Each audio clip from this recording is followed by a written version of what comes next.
నమస్తే, నేను Chandu. The doctor కార్యక్రమానికి స్వాగతం. ఏళ్ల తరబడి నడుము నొప్పి బాధిస్తుందా? డిస్క్ సమస్యలకు సర్జరీ ఎప్పుడు అవసరం? ఎలాంటి లక్షణాలు కనిపించినప్పుడు తప్పనిసరిగా సర్జరీ గురించి ఆలోచించాలి? ఇక స్పైన్ ఇంజరీతో భవిష్యత్తులో ఎటువంటి ప్రాబ్లమ్స్ వస్తాయి? ఈ ప్రశ్నలన్నిటికీ సమాధానం ఇచ్చేందుకు spine surgeon doctor K Srikrishna Chaitanya గారు మనతో పాటు మన స్టూడియోలో ఉన్నారు. వారిని అడిగి మరిన్ని విషయాలు తెలుసుకుందాం. డాక్టర్ గారు నమస్తే అండి. నమస్తే అండి. Welcome to our studio. జనరల్గా ఓల్డెన్ డేస్లో చూసుకుంటే చాలామంది కూడా అంటే ఎంత కష్టపడి పని చేసినప్పుడు వాళ్ళకి ఎటువంటి నొప్పులు లేవు. బట్ రీసెంట్ జనరేషన్స్లో ఏ చిన్న పని చేసినా కూడా ప్రత్యేకించి లేడీస్లో నడుము నొప్పి అంటుంటారు. రీజన్స్ ఏం కావచ్చు? దానికి సంబంధించి ట్రీట్మెంట్స్ ఎలా ఉంటాయి? అంటే నడుము నొప్పి అనేది ఇట్స్ ఏ మల్టీఫ్యాక్టరియల్ థింగ్. అంటే అది నడుములో చాలా భాగాలు ఉన్నాయి. దేని నుంచైనా నొప్పి అరైజ్ అవ్వచ్చు. స్కిన్ నుంచి రావచ్చు, స్కిన్ వెనకాల మజిల్స్ నుంచి రావచ్చు, ఇంకా వెన్నుపూసలో ఉన్న లెగమెంట్స్ నుంచి రావచ్చు, అండ్ వెన్నుపాము నుంచి కూడా రావచ్చు. మనం ఏంటంటే ఇప్పుడు డిస్క్ అనేది వెన్నుపాము ముందు ఉంటుంది, దాని నుంచైనా రావచ్చు. సో మీరు అడిగిన దానికి ఆన్సర్ ఏంటంటే జనరల్గా ఇది వరకు ఎక్కువ పని ఉండేది, బయట వర్క్ ఎక్కువ చేసేవాళ్ళు. సో ఒబిసిటీ అనేది కూడా ఎక్కువ ఉండేది కాదు. సో ఇప్పుడు ఏంటంటే ఇంట్లో మనం ఎంత వర్క్ చేసినా సరే, లేడీస్ కానీ ఎవరైనా సరే, ఇంట్లో పని చేసిన దానికి ఎక్సర్సైజ్కి సంబంధం లేదు. Exercise is a completely different entity. దానివల్ల మజిల్స్ అంత ఈజీగా డెవలప్ కాకపోవడం, అండ్ వెనకాల ఉన్న స్పైన్ సపోర్ట్ చేసే మజిల్స్ కూడా పెద్ద బాగా డెవలప్ కాకపోవడం వల్ల యూజువల్గా అలాంటి ప్రాబ్లమ్స్ వచ్చి మజిల్ ఫెటిక్ వల్ల, మజిల్ ఇంబ్యాలెన్స్ వల్ల పెయిన్స్ వస్తుంటాయి. సో 99% అది life style related problem, and some food habits also may be causing that problem. Food habits వల్ల కూడా. రైట్. అంటే మీరన్నట్టు జీవనశైలి అనేది ఒక కారణం కావచ్చు. అది కాకుండా బోన్ అనేది అరుగుతూ ఉంటుంది కదా, చాలా కేసెస్లో అరుగుదల అనేది ఉంటుంది, చాలా సౌండ్స్ వస్తూ ఉంటాయి అంటుంటారు, మోకాలు కానీ ఇతరత్ర. వాటికి ఏం రీజన్స్ కావచ్చు? అంటే బోన్ అరుగుదల అంటే ఆస్టియోపోరోసిస్ అంటారు. 25 years వరకు మన బోన్స్లో స్ట్రెంగ్త్ పెరుగుతూ ఉంటుంది. ఆఫ్టర్ 25 అందరిలో తగ్గుతుంది. బట్ ఆ తగ్గడం అనేది రేట్ ఆఫ్ రిడక్షన్. అంటే 25 నుంచి కొంతమందికి బాగా ఎక్కువగా తగ్గిపోతూ ఉంటుంది. ఆ ఎక్కువగా ఎందుకు తగ్గుద్ది అంటే దానికి జెనెటిక్ కారణాలు అవ్వచ్చు, లేదంటే కంప్లీట్లీ సెడెంటరీ లైఫ్ స్టైల్. అంటే అసలు బయటికి వెళ్ళకపోవడం, ఓన్లీ ఇంట్లో ఉంటాం, టీవీ చూడటం, పడుకుంటాం, ఎక్కువ no work at all. Mostly house wives ఇంట్లో వర్క్ చేసినా సరే that is not considered as an exercise. So అలాంటి వర్క్ లేకపోవడం వల్ల బోన్ స్ట్రెంగ్త్ తగ్గిపోతూ ఉంటుంది. దీనివల్ల అరుగుదల ఎక్కువ అవుతూ ఉంటుంది. అండ్ మన జాయింట్స్ కూడా ఎప్పుడైతే మనం ఎక్కువ వాడమో దాంట్లోకి సైనోవియల్ ఫ్లూయిడ్ అది కూడా ఎక్కువ పాస్ అవ్వక అవి కూడా అరుగుతూ ఉంటాయి. So these are the most important causes in modern generation which will be causing these pains and osteoporosis, increased osteoporosis. And ఇంకోటి ఏంటంటే ఎక్కువగా వచ్చే కంప్లైంట్ మెడ నొప్పి అంటుంటారు. ఏజ్తో సంబంధం లేకుండా ఇది వస్తూ ఉంటుంది. అలానే మొత్తం మెడ చుట్టూ అంతా కూడా ఒక మొత్తం కవర్ చేసేస్తూ ఉంటారు. దానికి రీజన్స్ ఏం కావచ్చు? దానికి ఇప్పుడు నేను మన టీవీ దాంట్లోకి వస్తుంటేనే చూసిన many people are working in front of the computer right continuously from morning to evening. So that's also a life style related problem. So all these can be avoided with simple life style modification. అంటే work చేయొద్దని నేను చెప్పట్లేదు, but that has to be planned. ఒక 4 hours 5 hours కంప్యూటర్తో, తర్వాత you can go back to your files and work together. And these things modification, ఒక డాక్టర్ని consult చేయడము, లేకపోతే ఫిజియోథెరపిస్ట్ దగ్గరికి వెళ్ళడము, and just plan out your day schedule so that you won't be stressed continuously. ఇలా మన పిల్లల్ని చూసినా సరే చాలా దగ్గరికి ఐప్యాడ్స్ పెట్టుకుని continuously you will not be observing your next position when you are working. So that is the most important cause for neck pain as you are telling ఇప్పుడు recent times. Right. మీరు అన్నారు కదా systems ముందు work చేస్తూ ఉంటారు కూర్చోవడం వల్ల అని. ఇంకో కాజ్ ఏంటంటే వెన్నుపాములో కూడా సమస్యలు వస్తూ ఉంటాయి, డిస్క్ అరిగిపోవడం అనేది. దానికి సంబంధించి అసలు ఎంత పెయిన్ వచ్చినప్పుడు అంటే సర్జరీ అనేది ఎప్పుడు అవసరం అవుతుంది మోస్ట్? ఇప్పుడు దాకా మనం డిస్కస్ చేసింది ఏంటంటే 90% ఆఫ్ ది టైమ్స్ వచ్చే ప్రాబ్లమ్స్ రొటీన్గా, ఎందుకని మనకి లైఫ్ స్టైల్లో ఇట్లాంటి ఇబ్బంది వస్తాయి. Rarely back pain can be a ominous sign of some problem in the spine. అవి ఎప్పుడు వస్తుంటాయంటే ఎక్కువ వెయిట్ ఉన్న వాళ్ళు, నేల మీద నుంచి ఎక్కువ వెయిట్ ఎత్తడము, లేకపోతే జెనెటికల్గా డిస్క్ అరిగినప్పుడు డిస్క్ స్లిప్ అయ్యి వెనుపాము మీద పడుతుంది. అలాంటప్పుడు వచ్చే పెయిన్ ఎక్స్క్రూషియేటింగ్గా ఉంటుంది. It cannot be managed with medications and all. Routine activities, మనం చేసే రొటీన్ యాక్టివిటీస్కి ఇబ్బందిగా ఉంటుంది. అంటే మనం హాస్పిటల్కి నేను ఒకవేళ వెళ్ళాల్సి వస్తే with that pain I couldn't go, I have to take a pain medication and that thing. And something like back pain coming in to the లెగ్లోకి వచ్చి లెగ్ కొంచెం నంబ్ అవడం, తిమ్మిరి పడతాం, మనం నడుస్తుండగా బాగా మొద్దుబారిపోవడం, కూర్చుంటే కానీ మళ్ళీ మనం నడవలేకపోవడం, ఇలాంటివి ఎక్కువ జరిగినప్పుడు that suggest some problem with the spinal cord other than anything like వెన్నుపూస నుంచి, మజిల్స్ నుంచి కానీ స్కిన్ నుంచి కానీ కాకుండా మెయిన్ సంథింగ్ ప్రాబ్లం ఉన్నట్టు తెలుస్తుంది. అలాంటి సిమ్టమ్స్ వచ్చినప్పుడు, లేకపోతే వారం అయినా సరే మనకు రెస్ట్లో కొంచెం తగ్గకపోయినా సరే, అప్పుడు ఒక డాక్టర్ని కన్సల్ట్ చేసి ఎగ్జామినేషన్ చేయించుకుంటే మేబీ వీ కెన్ సీ అది స్పైనల్ కార్డ్ నుంచి వస్తుందా లేకపోతే ఇంకేమన్నా నార్మల్ ప్రాబ్లం. అంటే లక్షణాలు ఎంత ఎక్కువైనప్పుడు సర్జరీ అనేది అవసరం పడుతుంది అంటారు? Surgery, strictly speaking, surgery in spine is very very rare. నేను నా ఓపీలో వీక్లీ ఒక 100 పేషెంట్స్ని చూస్తే హార్డ్లీ 4 to 5 మెంబర్స్కి నేను సర్జరీ సజెస్ట్ చేస్తాను. Surgical decision making again should be done by the patient. అంటే సర్జరీ మ్యాండేటరీ, మీరు ఇదే చేసుకోవాలని మనం చెప్పేది చాలా తక్కువ మందికి.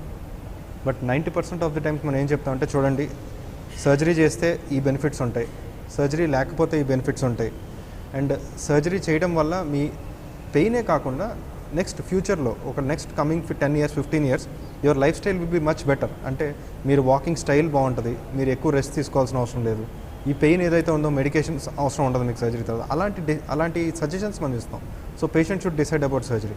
అలా కాకుండా మనమే సర్జరీ చేయాలి అని చెప్పాలంటే వెరీ రేర్, లైక్ 100 మందిలో ఒకళ్ళిద్దరికి.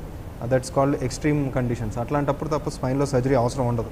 90% ఆఫ్ ద టైమ్స్ మనం మేనేజ్ చేసేది. బట్ చాలా మందిలో చాలా భయాలు ఉంటాయి, ఇది చేస్తే ఏమవుతుందో మన లైఫ్ అని చాలా భయాలు ఉంటాయి. దాని గురించి మీరు ఏం చెప్తారు? సో స్పైన్ సర్జరీ ఇప్పుడు చాలా అడ్వాన్స్ అయిందండి. ఫర్ ఎగ్జాంపుల్ ఒక 5 years బ్యాక్ నేను ట్రైనింగ్లో ఉన్నప్పటికి ఇప్పటికీ కూడా మోస్ట్ ఆఫ్ ది థింగ్స్ నేను ఎప్పుడైతే ట్రైనింగ్లో ఉన్నప్పుడు చేశానో ఇప్పుడు అవి కూడా లేవు. So it's very much advanced. Last year కూడా we are trained in new things. So ఇప్పుడు ఏంటంటే ఇట్స్ అ స్మాల్ ప్రొసీజర్, ఒక డే కేర్ ప్రొసీజర్. చిన్న డిస్క్ ప్రాబ్లమ్స్ అలాంటివి వస్తే ఒక 1 centimeter 2 centimeter చిన్న కట్తో ఒక చిన్న ట్యూబ్ పెట్టి డిస్క్ తీసేస్తున్నాం. సో ఇప్పుడు మనం మెడిసిన్స్ యూస్ చేసుకుని ఒక 6 months 7 months రెస్ట్ తీసుకుని చాలా రెస్ట్రిక్షన్స్తో మనం ఉంటాం కన్నా, చాలామంది ఏంటంటే ఒక 1 day ప్రొసీజర్, చిన్న ప్రొసీజర్, అబ్సల్యూట్లీ రిస్క్ ఫ్రీ ప్రొసీజర్తో if you can manage the whole life without pain at least the next 10 years, అది బెటర్ అనుకుని many people are coming forward for surgery. So ఇంత అడ్వాన్స్ అయినప్పుడు రిస్క్ ఈజ్ వెరీ లెస్. ఇదివరకు అంటే spine అనగానే చాలామంది భయపడిపోయేవాళ్ళు, అమ్మో ఇంకా ఆపరేషన్ చేస్తే కాళ్ళు కదలవేమో అనుకునేవాళ్ళు. In fact it is very rare. మన ప్రాక్టీస్లో అసలు ఎప్పుడు ఫెయిల్యూర్స్ అనేవి చాలా రేర్గా చూస్తాం ఫర్ బేసిక్ ప్రొసీజర్స్. బట్ కొన్ని ఎక్స్ట్రీమ్ కండిషన్స్లో అఫ్కోర్స్ మనం పేషెంట్ చెప్తాం ముందే. బట్ రొటీన్గా చేసే సర్జరీస్లో వీ థింక్ అబౌట్, నేను 100 patientsని ఆపరేట్ చేస్తే హార్డ్లీ ఒకరికి ఏమన్నా ప్రాబ్లం రావచ్చు, అది కూడా ఎక్స్ట్రీమ్ కండిషన్ కేసెస్. అదర్వైజ్ చాలా సింపుల్ ప్రొసీజర్ ఇప్పుడు.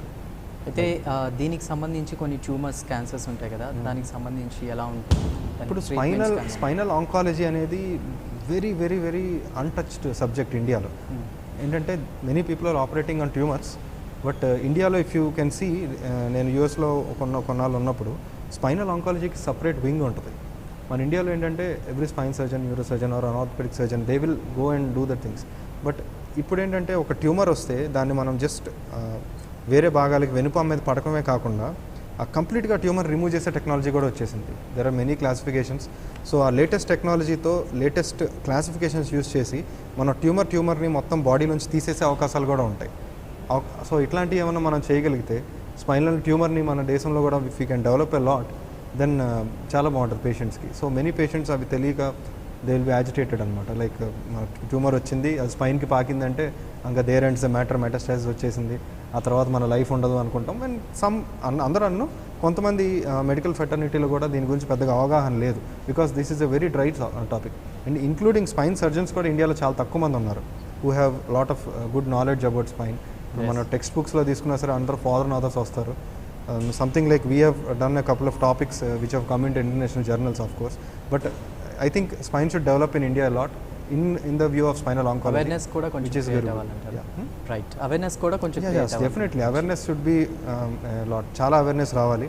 For example, oka 2 years back chinna pilladiki operation chesam. 13 years boy ki oka 13-14 hours we have to operate. So చిన్నప్పుడు 5 years అప్పుడే he was going to some doctors, but he was not directed properly. ఎందుకంటే that అంత పెద్ద surgeries ఇప్పుడు ఇది ఇక్కడతో అయిపోయింది, మనం చేయగలిగింది ఏం లేదు అనుకుని they were avoiding. But we can operate them and we can give them a very good life. So we have to think about that. And ప్రస్తుతం కాలర్ రెడీగా ఉన్నారా? ఎంత మాట్లాడతాం. శ్రీనివాస్ గారు మంచాల నుంచి. శ్రీనివాస్ గారు, డాక్టర్తో మీ సమస్య చెప్పండి. శ్రీనివాస్ గారు,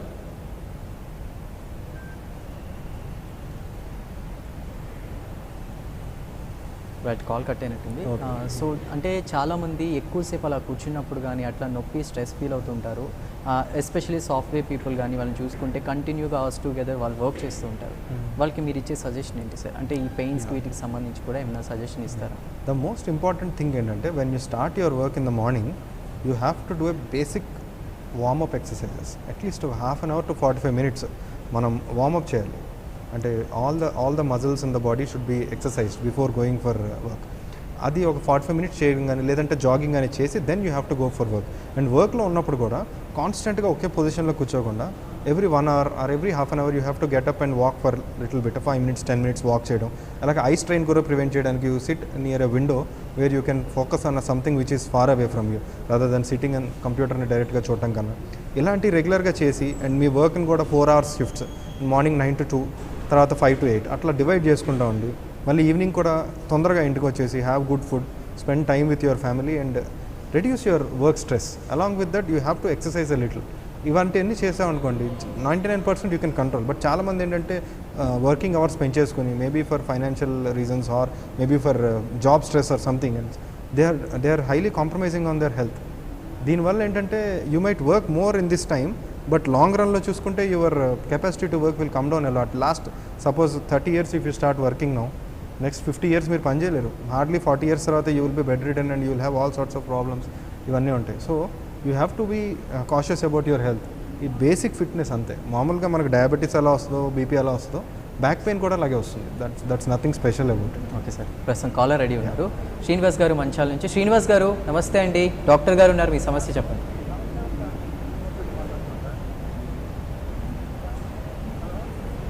శ్రీనివాస్ గారు మీరు కొంచెం టీవీ వాల్యూమ్ తగ్గించి డాక్టర్ గారితో మీ సమస్య చెప్పండి. శ్రీనివాస్ గారు సార్ చెప్పండి.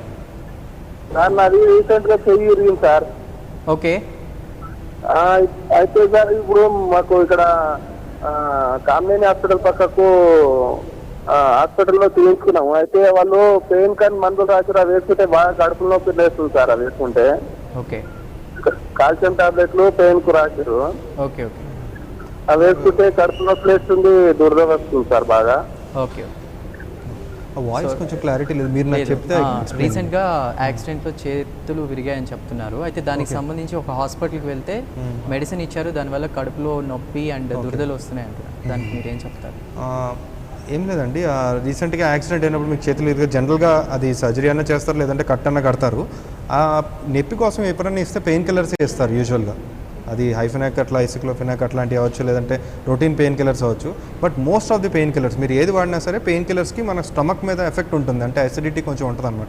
సో మీరు ఏం చేస్తారంటే ఫుడ్ తిన్న ఒక 15 minutesలో తీసుకోండి పెయిన్ కిల్లర్. అట్లా చేయాలి. అండ్ ఎక్కువ యూజ్ చేయకూడదు అనమాట. మీకు ఏదైనా పెయిన్ వచ్చే ప్రొసీజర్ ఉంటే అలాంటివి అవాయిడ్ చేసుకుని పెయిన్ కిల్లర్ డోసేజ్ తగ్గించుకుంటే సరిపోతుంది. ఇంకా మీకు దురదలు అవన్నీ వస్తున్నాయంటే మాత్రం ఒకసారి మీరు ఫిజిషియన్ని లేదా స్కిన్ డాక్టర్ని కన్సల్ట్ చేస్తే దాంట్లో ఏమన్నా మీకు పడని మెడిసిన్ ఉన్నా లేకపోతే ఇంకేమన్నా వేరే కాజ్ ఉన్నా సరే we can rule out that one. But I don't think మీకున్న ప్రాబ్లం అంత మేజర్ ఇష్యూ అనిపించట్లేదు. బట్ చూద్దాం, అది ఫుడ్ తర్వాత తీసుకుని దెన్ ఇఫ్ తగ్గకపోతే then we can see. Right, ఇంకో కాలర్ రెడీగా ఉన్నారు. రమేష్ గారు కోరుట్ల నుంచి. రమేష్ నమస్తే అండి, డాక్టర్ గారు ఉన్నారు, మీ సమస్య చెప్పండి. సార్ నమస్కారం సార్, నా పేరు రమేష్. నమస్తే చెప్పండి. అయితే నాకు ఇది బ్యాక్ పెయిన్ సయాటికా ఉన్నది సార్ ఒక 8 నెలల నుంచి. ఓకే. 8 నెలల నుంచి ఇది బ్యాక్ పెయిన్ బాగా సతాయిస్తుంది సార్. నాకు సయాటికా ఈ లెఫ్ట్ కాల్ బాగా గుంజుతుంది. ఓకే సార్ నేను అది ట్రీట్మెంట్ అలోపతి తీసుకున్నా సార్, ఒక 1 నెల రోజులు తీసుకున్నది. ఆపరేషన్ అవసరం పడుతుందేమంటే నేను తీసుకోలేదు. తర్వాత ఒక 2 నెలల 15 రోజులు హోమియోపతి వాడినా, దాని తర్వాత ఆయుర్వేదం వాడినా. ఓకే. దాని తర్వాత ఒక 2 నెలలు ఇది మన ఇది నాడిపేట అని చెప్పి మాన్యువల్ థెరపీ తీసుకున్నా. ప్రస్తుతానికి ఆ ఎక్సర్సైజ్ చేసుకుంటున్నా సార్. అది ఇంకా నాకు ఎటు రిజల్ట్ వస్తలేదు. Okay okay. అంటే చాలా కాలం నుంచి ఒక 8 నెలల నుంచి సయాటికా బ్యాక్ పెయిన్ ఉంది అంటున్నారు. దానికి సంబంధించి అలోపతి, హోమియోపతి ఇట్లా చాలా రకాల మెడిసిన్ వాడాను, తగ్గట్లేదు, రిజల్ట్ లేదు అంటున్నారు సార్. అంటే ఒకటండి, మీకు సయాటికా ఉంది అంటే డెఫినెట్గా మీరు ఏదైనా డాక్టర్కి చూపించే ఉంటారు. అందులో ఏంటంటే డిస్క్ జారి మీరు నరం మీద పడినప్పుడు ఒక కాల్లోకి వెళ్ళే నరం, అంటే నడుములో జనరల్గా ఇట్లా జరిగినప్పుడు మీ కాల్లోకి వెళ్ళే నరం ఒకటి బాగా డ్యామేజ్ అయితే మీ కాల్లో నొప్పి వస్తుంది.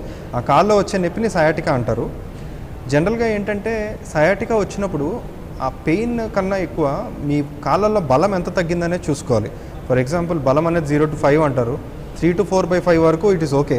అంతకన్నా తగ్గి బలం తగ్గి ఆ డిస్క్ కూడా చాలా పెద్దగా ఉంటే అది డెఫినెట్గా దానికి 2 మార్గాలు ఉంటాయి. ఒకటి చిన్న మైక్రో సర్జరీ చేసి తీయాలి, అప్పుడే మీకు పెయిన్ తగ్గుద్ది. అప్పటి వరకు మీకు ఇచ్చే మందుల వల్ల మీకు పెద్దగా పెయిన్ తగ్గకపోవచ్చు. ఎందుకంటే మనం మందులు మీకు తలనొప్పికి ఏదైతే మందు ఇస్తామో మీ నడుము నొప్పికి కూడా అదే మందు ఇస్తారు. దాన్ని స్పెషల్గా మనం డిస్క్ వెళ్ళి కరిగించడానికి అంటూ మందులేం లేవు.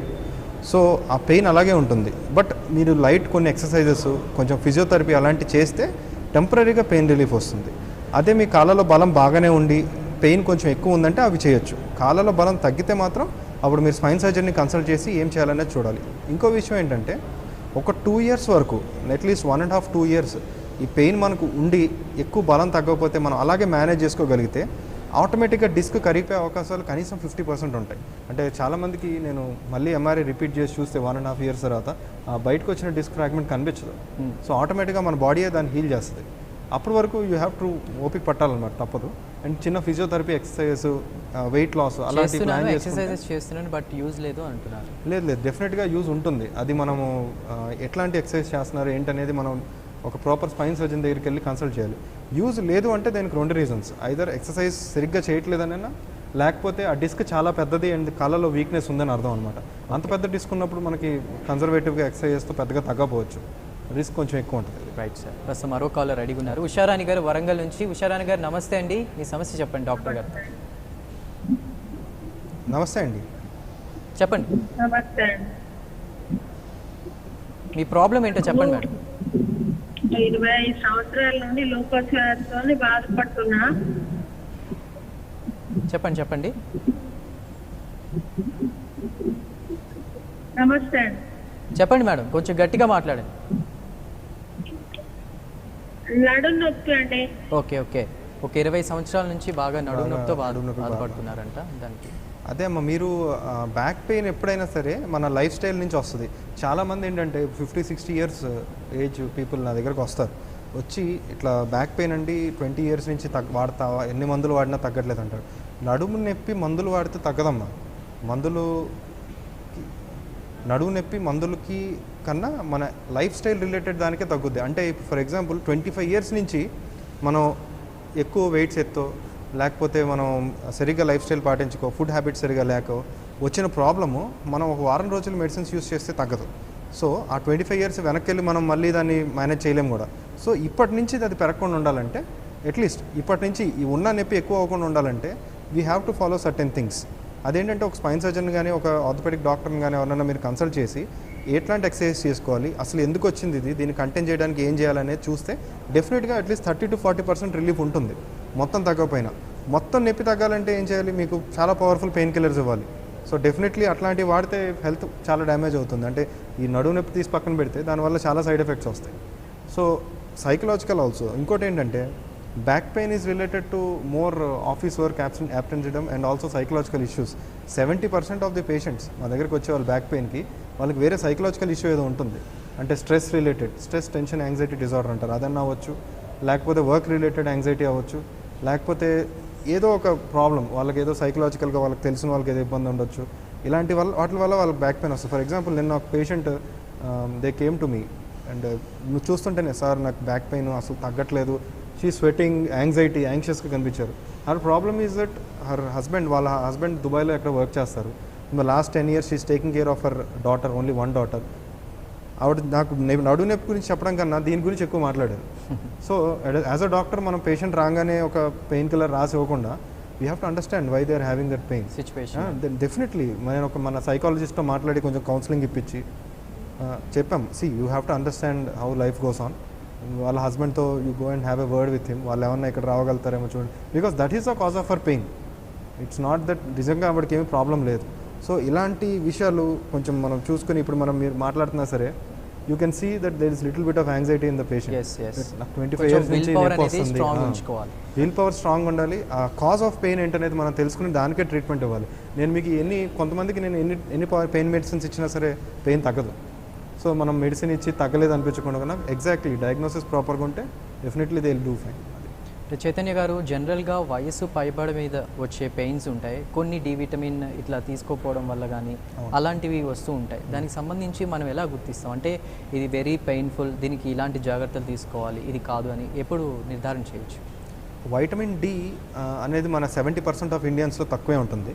ఎందుకంటే రైట్ నో ఇండియాలో మనం ఎక్కువ సన్లైట్కి ఎక్స్పోజ్ కావట్లేదు కాబట్టి ఏసీలో ఎక్కువ వర్క్ చేస్తాం, అసలు లైట్లోకి అసలు వెళ్ళాం, ఎండ కొంచెం వచ్చినా సరే గొడుగులు తీసుకుంటాము, షేడ్కి వెళ్తూ ఉంటాం, కాబట్టి డెఫినెట్గా తక్కువ ఉంటుంది. వైటమిన్ డి ఎప్పుడైతే తగ్గుద్దో బోన్ పెయిన్స్ కూడా అప్పుడే స్టార్ట్ అవుతాయి. సో వైటమిన్ డి పెంచుకోవాలంటే there are 2 to 3 things. First thing is morning walk, early morning 6 o'clock to 7 o'clock సన్లైట్లో ఎక్స్పోజ్ అవ్వడం. Next thing is vitamin D rich foods తీసుకుంటాం. Third thing is little bit of exercise. After that fourth thing, అవన్నీ కూడా చేసిన అవ్వకపోతే there are some శాషెస్. Vitamin D is over the counter, మనం doctor దగ్గరికి వెళ్ళక్కర్లేదు. We can get it in the medical shop over the counter medications. Weekly 1-2,000 international units అట్లా, లేకపోతే 6 lakh international units weekly once we can take it for 8 to 9 weeks. అది సరిపోతుంది if it is a vitamin D related pain. అలా కాకుండా calcium, osteoporosis కూడా start అవుతాయి.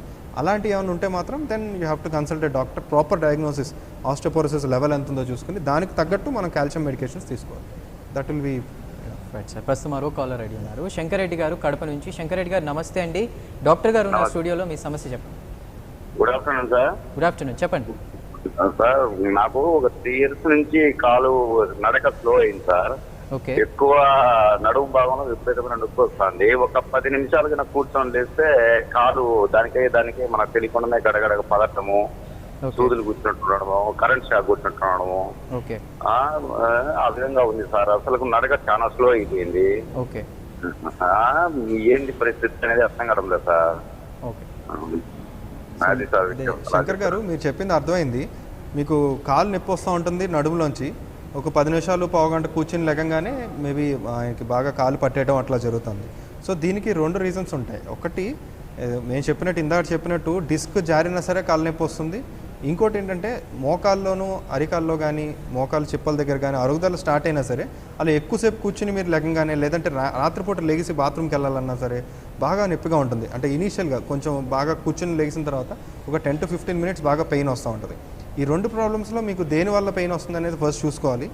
చూసి దాని తర్వాత ఏ స్టేజ్లో ఉంది, ఒకవేళ డిస్క్ అయితే అది ఎన్నో కేటగిరీలో ఉంది, ఏ స్టేజ్లో ఉంది, దానివల్ల బలం ఏమైనా తగ్గిందా, అదే మోకాలు అరుగుదల అయితే కూడా అది ఎన్నో కేటగిరీలో ఉందో చూసుకుని ఇక ముందు అది తగ్గకుండా మనం దానికి మెడికేషన్స్ లేకపోతే ఎక్సర్సైజ్ అయ్యి చెప్పొచ్చు. ఇన్ కేస్ అది లాస్ట్ స్టేజ్లో ఉండి బాగా సివియర్గా ఉంటే దెన్ వీ కెన్ థింక్ దానికి ఏమైనా ప్రొసీజర్స్ ఏమైనా చేయాల్సి వస్తుంది అనేది వీ కెన్ థింక్. మీకు చెప్పినట్టు ఇన్ కేస్ చాలామందికి ప్రొసీజర్స్ ఏమైనా చేసినా సరే ఇట్స్ ఎక్స్ట్రీమ్లీ రేర్. అందరూ చాలా హ్యాపీగా ఇంప్రూవ్ అయ్యి వెళ్తారంటేనే we'll also go head for surgery. అంతేగాని లేకపోతే జనరల్గా మేము సర్జరీ సజెస్ట్ చేయం. అండ్ ఆల్సో పేషెంట్స్ కూడా చాలా హ్యాపీగా మామూలు కన్సర్వేటివ్గా కూడా ఎక్సర్సైజ్తో కానీ మెడిసిన్స్తో కానీ చాలా హ్యాపీగా కంప్లీట్గా పెయిన్ రిలీఫ్ వచ్చే అవకాశాలు కూడా ఉంటాయి. అంటే జనరల్గా మీరు ఇందాక అన్నట్టు ఈ పెయిన్స్ ఏవైతే ఉన్నాయో, మెడ నొప్పి కానీ, నడుము నొప్పి కానీ, impact physical and mental health మీద కూడా ఎక్కువ పడుతుంది. మెంటల్ హెల్త్ మీద చాలా ఎక్కువ ఉంటుంది. అంటే బ్రెయిన్కి, అదేవిధంగా గుండెకి సంబంధించి కూడా ఏమైనా సమస్యలు ఎదురయ్యే అవకాశం ఉందా? బ్రెయిన్ అంటే ఒకటి, ఇది వైస్ వర్సా.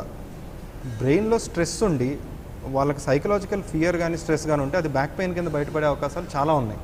అలా కాకుండా బ్యాక్ పెయిన్ వల్ల కూడా పేషెంట్ స్ట్రెస్కి వెళ్ళొచ్చు. అంటే నిజంగా వాళ్ళకి ప్రాబ్లం ఉండి, నేను అదే చెప్తాను. ఇప్పుడు 2 పేషెంట్స్ ఉన్నారు, ఇద్దరికి రియల్గా డిస్క్ ప్రొలాప్స్ ఉంది and that is causing weakness and వాళ్ళ వర్క్కి, వాళ్ళ రొటీన్ యాక్టివిటీస్ని హ్యాంపర్ చేస్తుంది అండ్ సర్జరీ ఇండికేషన్ ఉంది. అలాంటప్పుడు సర్జరీ చేయించుకున్న పేషెంట్కి, సర్జరీ చేయించుకున్న పేషెంట్కి ఒక 2 years డౌన్ ద లైన్ చాలా డిఫరెన్స్ ఉంటుంది. మీరు చెప్పిన డిఫరెన్సే వాళ్ళకి అనిపిస్తుంది. సర్జరీ చేయించుకున్న వాళ్ళు వర్క్ సరిగా అటెండ్ కాలేరు. ఆ 2 years కూడా బాగా రెస్ట్లో ఉండాలి. సైకలాజికల్ స్ట్రెస్ ఎక్కువ అవుతుంది. ఈ యంగ్ ఏజ్లో మనం ఏం చేయలేకపోతున్నాం అనే బాధ ఉంటుంది. వాళ్ళు సైకలాజికల్ ప్రాబ్లమ్స్ గురయ్యే అవకాశం ఉంటుంది. అదే సర్జరీ చేయించుకొని కంప్లీట్గా తగ్గిపోయిన వాళ్ళు ఒక ట్యాబ్లెట్ కూడా తీసుకోవాల్సిన అవసరం ఉండదు. So 2 years down the line ఈ 2 years ఎంత వాల్యుబుల్ అనేది we can see when we see both the patients together after 2 years. తగ్గిపోయి అసలు ఏం ట్యాబ్లెట్ లేకుండా సర్జరీ జరిగిందనే విషయమే వాళ్ళకి గుర్తుండదు. Because it's a very small things right now.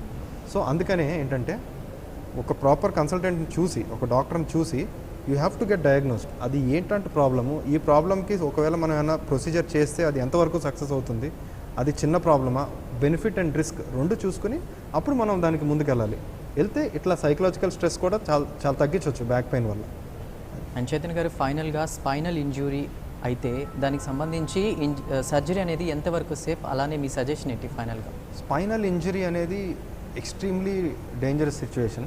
చాలామందికి అట్లా వస్తారు నా దగ్గరికి, లైక్ క్వాడ్రిప్లీజియా అంటే చేతులు పనిచేయకుండా, కాళ్ళు పనిచేయకుండా ఓన్లీ మెడ ఒకటే కదులుతూ ఉంటుంది.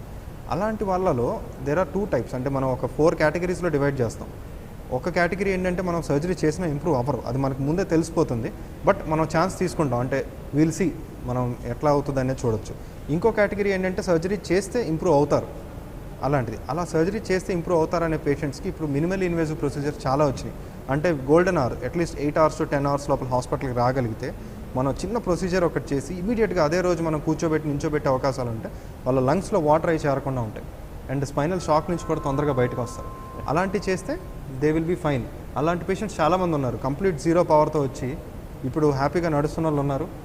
అలా కాకుండా ఇంకా మనం ఇంప్రూవ్ అవ్వరు అని తెలిసినా సరే మనం సర్జరీ చేస్తాం. ఇది ఎందుకు చేస్తామంటే వాళ్ళు అలా బెడ్ మీదే పడుకునే ఉన్నారు అనుకోండి, ఇప్పుడు ఆ ఇరిగిన స్పైన్తో వాళ్ళు కూర్చోలేరు, ఏం చేయలేరు, అట్లీస్ట్ సపోర్ట్తో కూడా కూర్చోలేరు, మనం కూర్చోరు. అలా ఇరిగితే మనం చేయలేం కదా. సో దాన్ని ఫిక్స్ చేస్తే it is easy to make them SIT. ఆ లంగ్స్ కొంచెం క్లియర్ అవుతాయి and life at least they can survive అనమాట, చనిపోకుండా ఉంటారు. థ్యాంక్ యూ డాక్టర్ గారు, మా స్టూడియోకి వచ్చి వాల్యుబుల్ సజెషన్స్ ఇచ్చారు. Thank you. సో వ్యూవర్స్ చూసారు కదా, ఇది వాళ్ళ డాక్టర్ షో.